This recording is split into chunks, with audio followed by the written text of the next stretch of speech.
आविष्कार एजुकेशन द्वारा प्रारंभ किया गया है। विंध्य क्षेत्र में पहली बार साइंस एक्सपेरिमेंट लैब, जहां बच्चे सीखेंगे 250 से अधिक साइंस व रोबोटिक्स व साथ ही कोडिंग क्लासेस। अधिक जानकारी के लिए दिए गए नंबर पर संपर्क करें। नमस्कार, रीवा 24 के आज के अंक में आपका स्वागत है। डालते हैं एक नजर आज की प्रमुख खबरों पर। रीवा जिले के लिए 31 एम्बुलेंस को पूर्व मंत्री और वर्तमान विधायक राजेंद्र शुक्ल ने झंडी दिखाकर किया रवाना।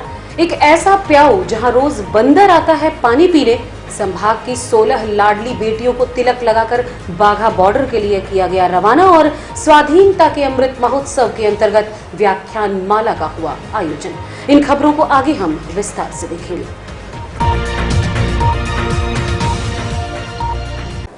रीवा ईडब्ल्यूओ की सतना जिले में बड़ी कार्यवाही। प्रदूषण नियंत्रण बोर्ड के वैज्ञानिक सुशील कुमार मिश्र के घर में पड़ा ईओडब्ल्यू का छापा। मारुति नगर स्थित प्रदूषण नियंत्रण बोर्ड के वैज्ञानिक सुशील कुमार मिश्र के घर ईओडब्ल्यू द्वारा छापामार कार्यवाही की गई। इस कार्यवाही में टीआई मोहित सक्सेना, प्रवीण चतुर्वेदी के नेतृत्व में 25 सदस्य ईओडब्ल्यू की टीम आज तड़के सुबह व्यापारी छापा करने पहुंचे, जिसमें करोड़ों की संपत्ति बरामद की गई है। इस संबंध में प्रेस कॉन्फ्रेंस के माध्यम से जानकारी दी गई। आज एक बड़ी कार्रवाई की गई है सतना में। ईओडब्ल्यू में शिकायत प्राप्त हुई थी कि सुशील कुमार मिश्रा, जो कि जूनियर साइंटिस्ट हैं सतना में प्रदूषण बोर्ड में, उनके पास में अकूत संपत्ति है और आय से अधिक संपत्ति उन्होंने इकट्ठी की है। इस पर एफआईआर पंजीबद्ध की गई और माननीय न्यायालय से सर्च वारंट प्राप्त करके आज सुबह सर्च की कार्रवाई की गई है। सर्च के दौरान 30 लाख रुपए कैश मिला है। ज्वेलरी 10 लाख से ज़्यादा की है, जिसका वैल्यूएशन करवाया जा रहा है। उनके पास ज़मीनों के करीब 15 कागज़ मिले हैं।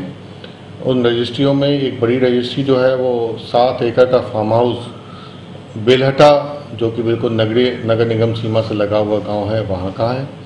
इसके अलावा बरडीहे गांव, बदका गांव, घूडांग, अमोदा कला, इन आसपास के गांव की भी कई सारी रजिस्ट्रियाँ मिली हैं।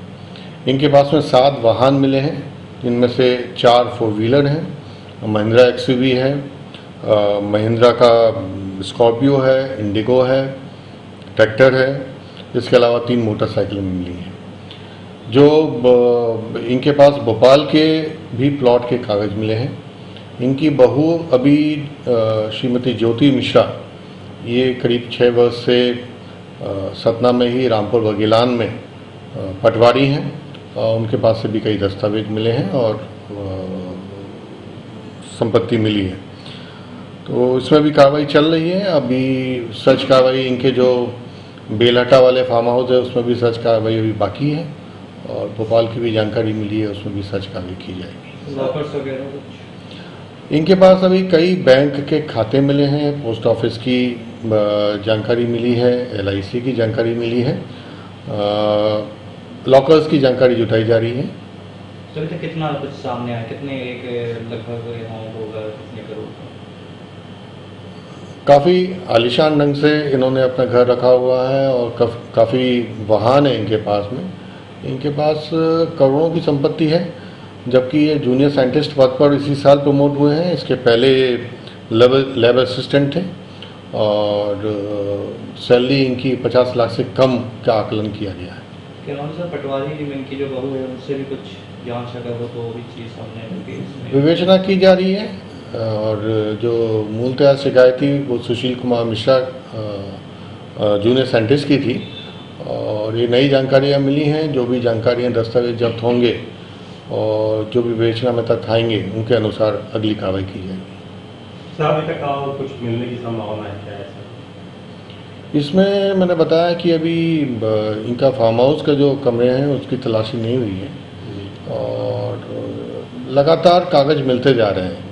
अभी तो केवल 12 ज़मीनों की रजिस्ट्रियाँ मिली हैं, जबकि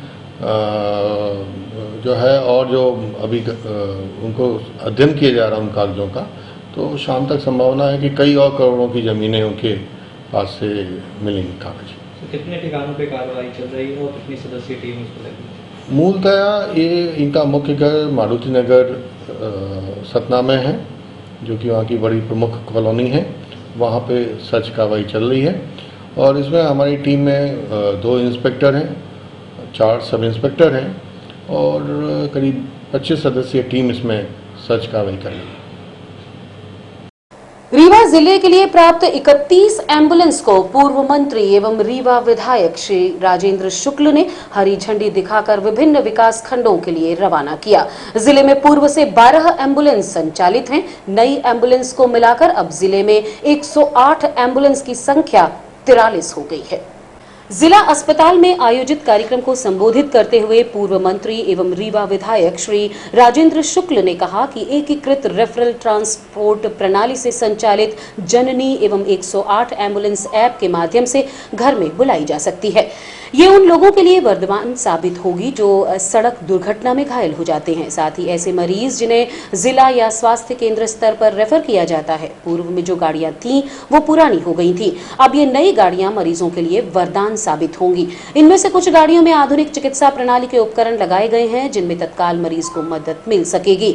उन्होंने प्रधानमंत्री एवं मुख्यमंत्री द्वारा स्वास्थ्य के क्षेत्र में किए जा रहे कार्यों के लिए साधुवाद भी दिया। विधायक श्री शुक्ल ने जिला अस्पताल परिसर व नवनिर्मित सुलभ कॉम्प्लेक्स का लोकार्पण भी किया। कार्यक्रम में उन्होंने अत्याधुनिक लॉन्ड्री सिस्टम मशीन के लिए 24 लाख रुपए विधायक निधि से देने की घोषणा भी की।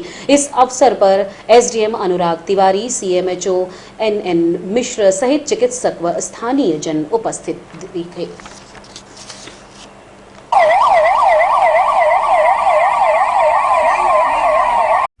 आज 108 एम्बुलेंस जो कि वरदान साबित हुआ है ग्रामीण क्षेत्रों में उन लोगों के लिए जो रोड एक्सीडेंट में अचानक घायल हो जाते हैं या गांवों में बीमार हो जाते हैं।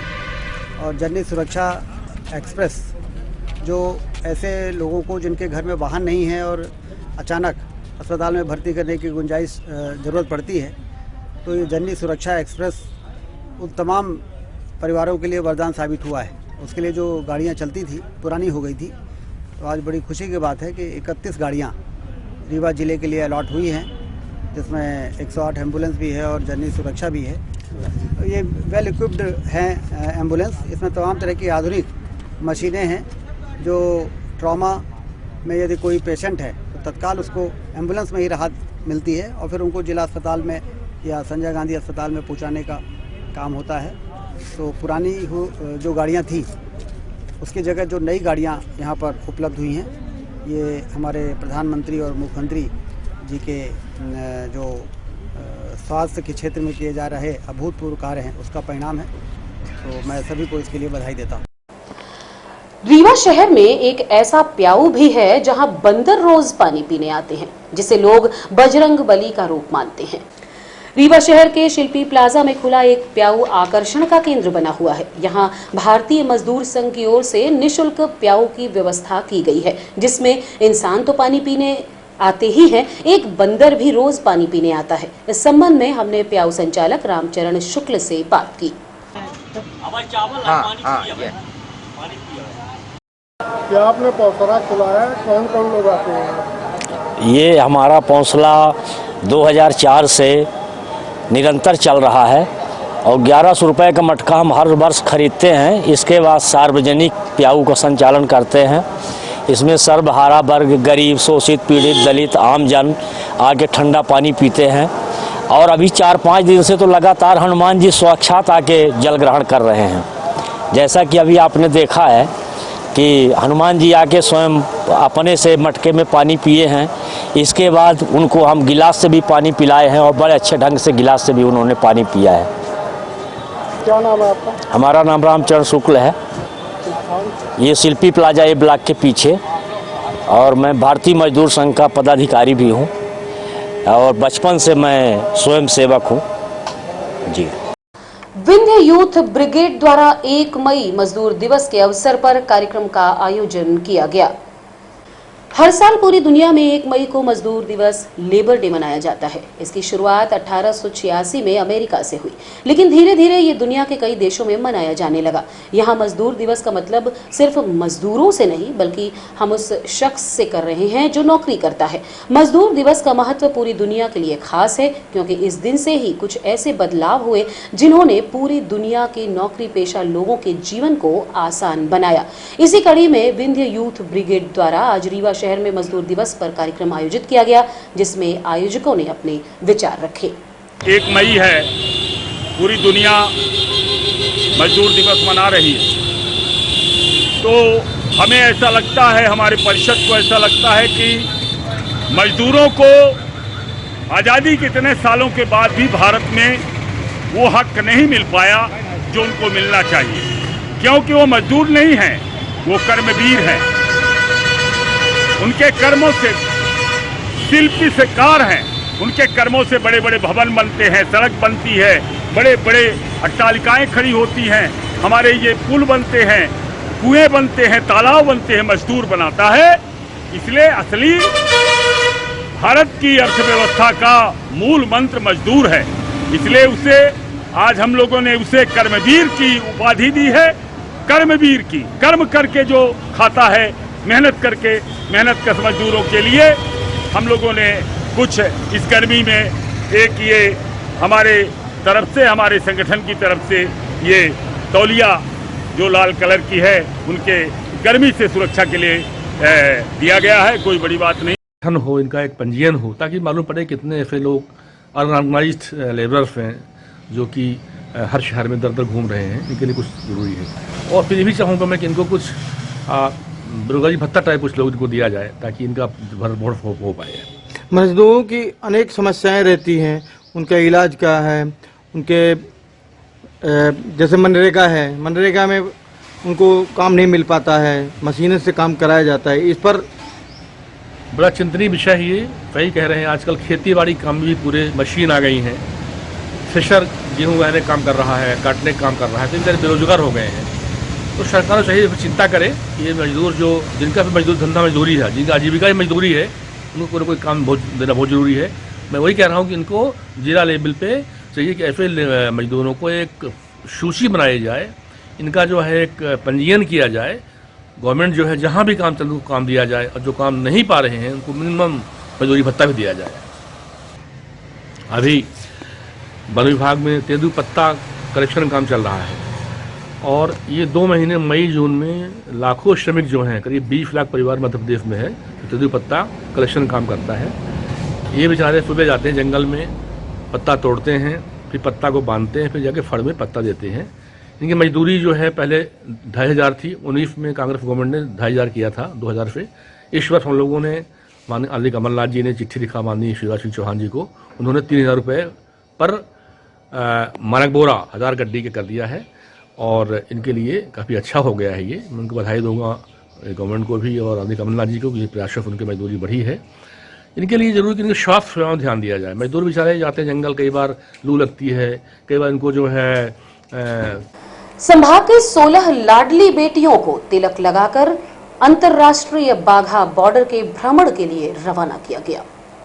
प्रदेश में बालिका जन्म को प्रोत्साहित करने एवं महिलाओं के प्रति सकारात्मक सोच विकसित करने के उद्देश्य से लाडली लक्ष्मी योजना के तहत प्रतिवर्ष 2 मई को लाडली लक्ष्मी उत्सव मनाया जाता है।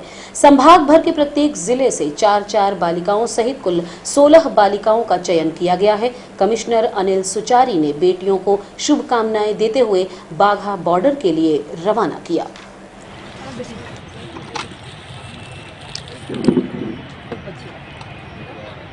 देखिए, बड़ी खुशी की बात है कि हमारे जो ग्रामीण क्षेत्र की बच्चियां हैं, रीवा संभाग की बच्चियां हैं, 16 बच्चियां यहां से जा रही हैं।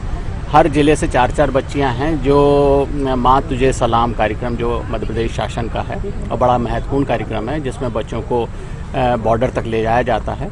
बच्चों को आर्मी से और जो हमारी सैन्य व्यवस्था है वो देखने को, और वहाँ पर किस प्रकार से लोग रहते हैं वो देखने का एक मौका मिलता है। वाघा बॉर्डर में किस प्रकार से वो जो सेरेमनी जो शाम को होती है जिसमें झंडा उतारा जाता है, वो देखने का मौका मिलता है। किस प्रकार से आर्मी उसको और बीएसएफ उसको अंजाम देती है, ये एक उनको मौका मिलेगा। इसके अतिरिक्त यहाँ से जो बच्चे हमारे जा रहे हैं, आपने देखा होगा कि बहुत से बच्चे ऐसे हैं जिन्होंने रीवा भी नहीं देखा था पहले, और कुछ बच्चे ऐसे हैं जिन्होंने पहले ट्रेन में बैठे नहीं हैं।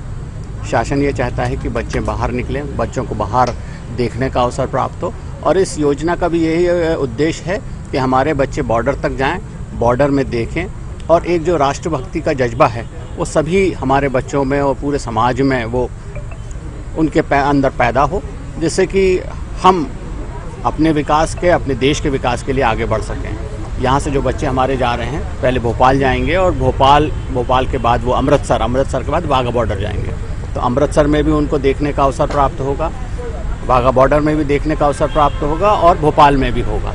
तो इस प्रकार से उनका जो सोचने का तरीका है, देखने का तरीका है, समाज को, देश को, राज्य को, अपने गांव को, अपने शहर को, उसमें भी कहीं ना कहीं उनमें विस्तार होगा।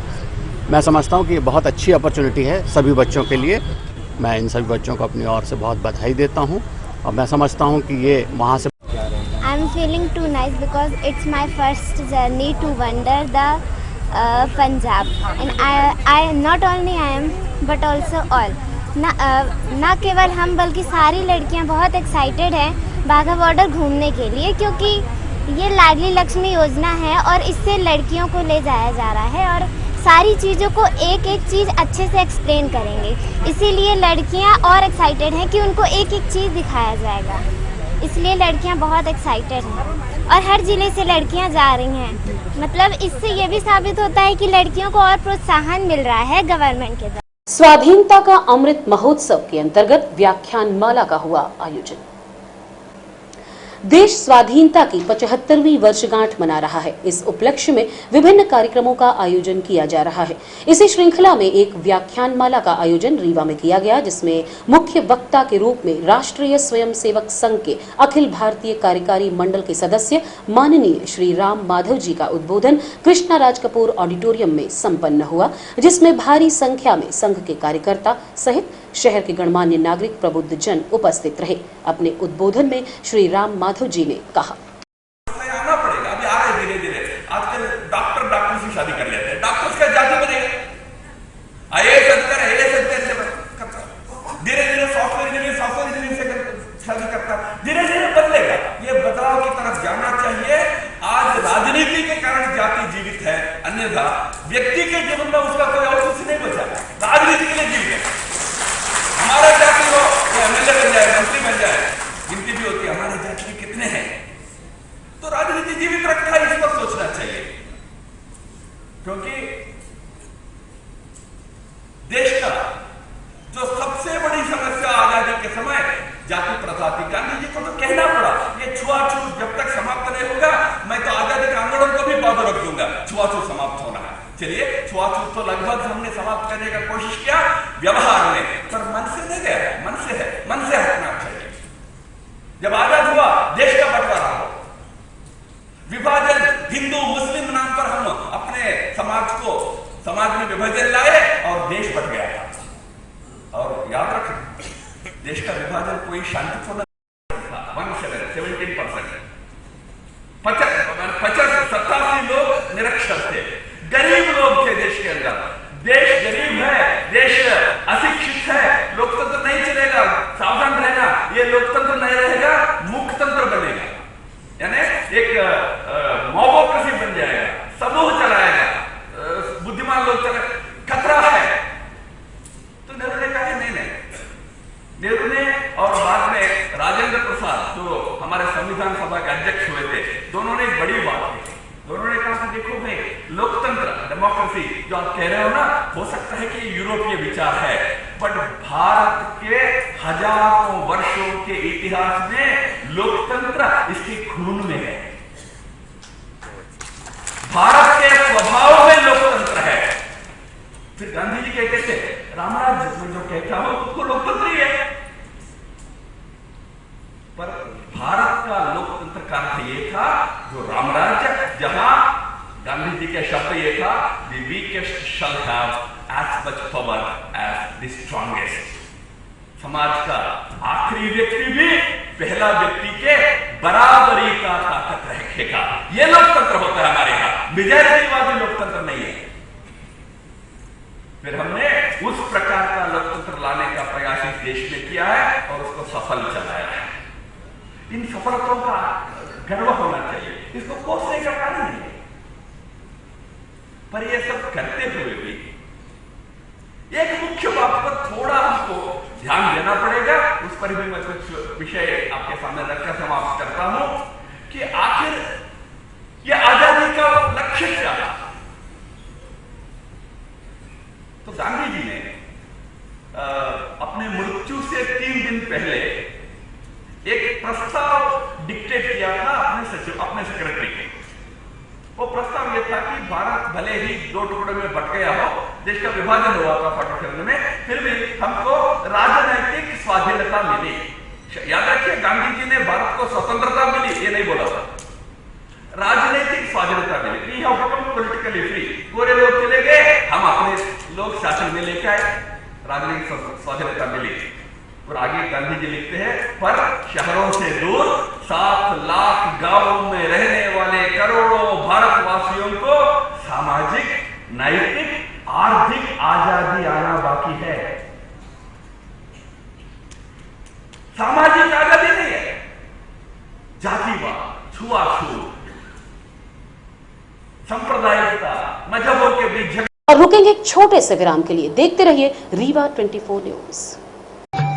इंडियन ऑयल लाया सीएनजी का धमाका, कीमत भी कम, माइलेज भी ज्यादा। सीएनजी अब आपके शहर रीवा में उपलब्ध। सीएनजी अपनाएं और 1.5 गुना तक की बचत पाएं। जी हां, अब आप अपने पुराने वाहनों में सीएनजी किट लगवा सकते हैं। हमारे संचालित पंप हैं new Rewa RO, new bus stand के पास, Gupta auto service, railway station से 5 किलोमीटर की दूरी पर, Nirmal auto service Mangawan, Shri petroleum Padra, Chirhulanath station Guru road Rewa. आगामी 3 मई अक्षय तृतीया को भगवान परशुराम जन्मोत्सव को लेकर विप्र सेवा संघ की ओर से निकाली जाएगी विशाल व भव्य शोभा यात्रा। परशुराम भगवान के जन्मोत्सव में शोभा यात्रा निकालने को लेकर विप्र सेवा संघ की केंद्रीय कोर कमेटी की बैठक आयोजित की गई।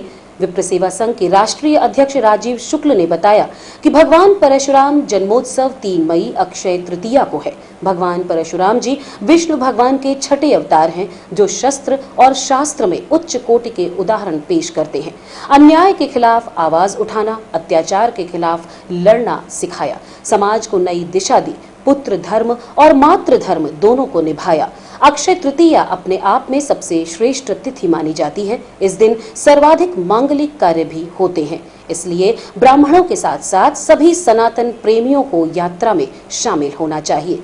इस संबंध में संघ की राष्ट्रीय पीआरओ डॉक्टर आरती तिवारी ने यात्रा के संबंध में जानकारी देते हुए बताया कि शोभा यात्रा में 101 शंख, रथ, ढोल नगाड़े, सजीव झांकी और घोड़े आदि शामिल होंगे। शोभा यात्रा शाम 4 बजे विवेकानंद पार्क से निकलेगी। क्रमशः कॉलेज चौराहा, शिल्पी प्लाजा, प्रकाश चौराहा, घोड़ा चौराहा होते हुए विवेकानंद पार्क में समापन किया जाएगा।